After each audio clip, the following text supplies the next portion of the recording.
joining us today. My name is Madeline Bowman, and today I'm going to interview two colonists, Paul Revere and Samuel Adams, Hello, guys. and someone from the Britain side, Prime Minister Lord North. Boom. Today we're going to talk about the Boston Tea Party. First question for the colonists. Would you say that the Townsend Act is one of the causes of your actions? For sure. And reason being, me personally, I not like them shutting down trade from other countries. I thought that was really unfair.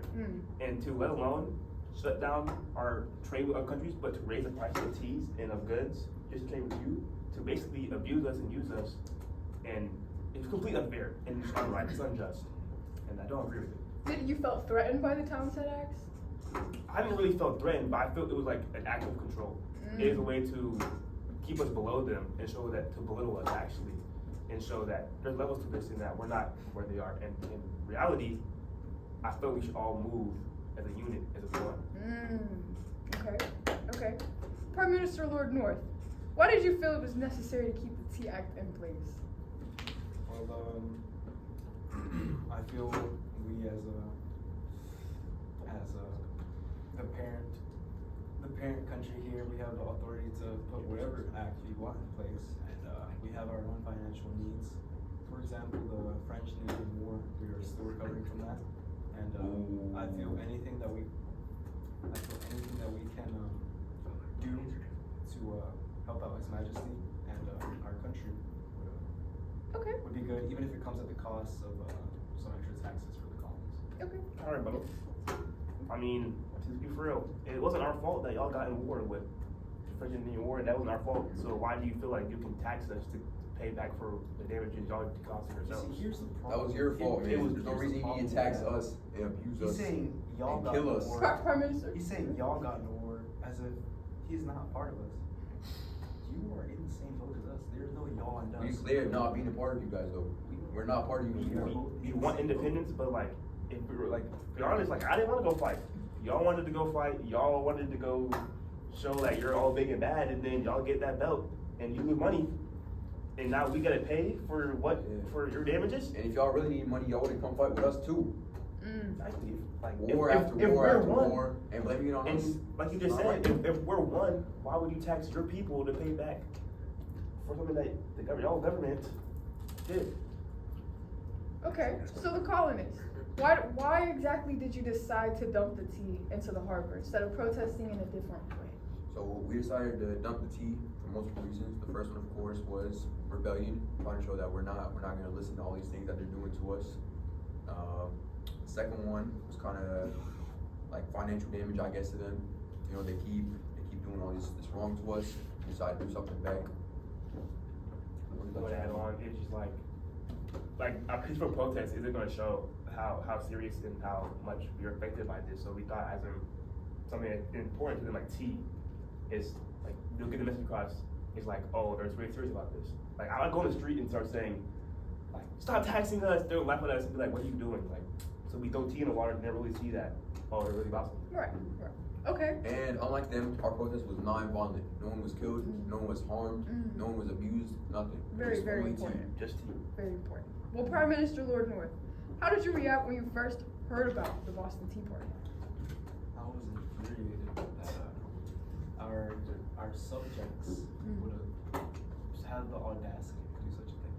You know, to throw property that wasn't theirs, and not even a very large amount, several hundreds of boxes of tea into the ocean as they claim it as an act of protest. I really think it's more of an act of rebellion. I feel it's very, very disrespectful, unnecessary when we're all people here, and I feel this could have easily been resolved by a conversation and just doing things by the books, you know, with legislation and whatnot. I think the audacity of his statement is disgusting, to be honest. Because talking about, let's talk it through. I mean, I think we voiced, especially Paul Revere, we voiced our opinion on how we felt about Townsend Act and taxes and all these important goods and using us. And obviously our voice wasn't heard. So now saying that we could have talked it over, but I don't think that was true. I mean, that could happen. Tensions just keep growing. There's more violence, more harsh punishments. And he wants us to come talk. I just don't think that could work. And we had to get this. This was like really to show like who we are, to be honest. And at least we, like I said, we need to use violence. Y'all use violence every time something happens. We didn't. It's like we threw tea. We threw the tea that is crazy priced up right now. That we had to pay for to get. I mean, like, and if you care that much, you would know how many boxes we threw.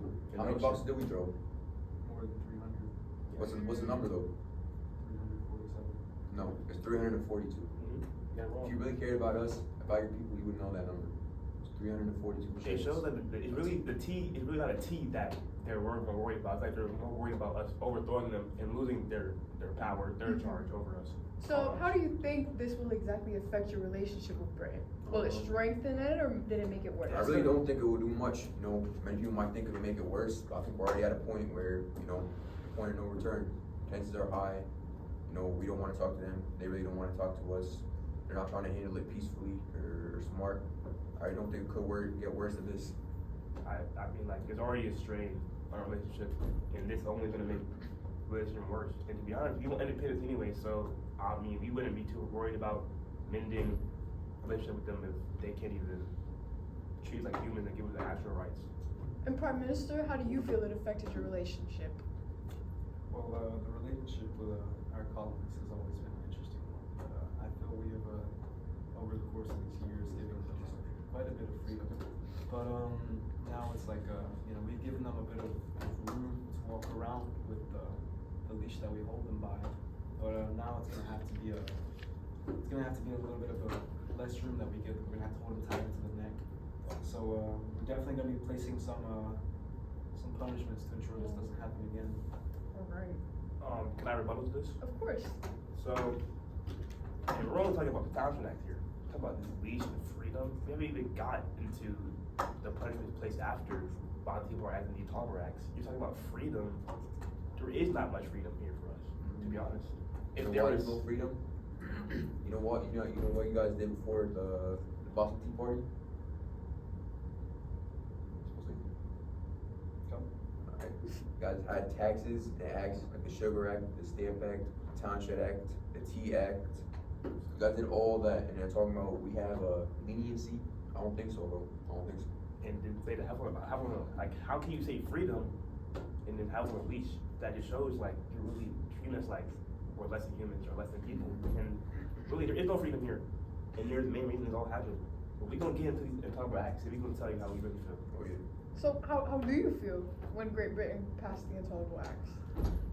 Disgusting. It's like, especially with the housing of Britain soldiers, I felt like the safety of my family was really endangered there. Like, to be honest, yeah, I took part in the Tea Party. Like, cool, my safety may be endangered, but that doesn't mean you put Britons in my house and I have to house them around my kids, my wives, like my family.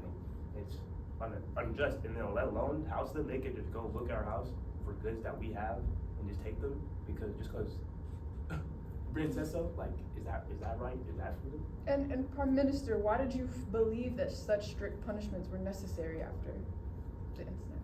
Well, again, I feel it's really important for these colonists to know that this is not somewhere where you can just do what you want and get away with it, you know, get away with a slap on the wrist. This is a severe disobedience that we not tolerate.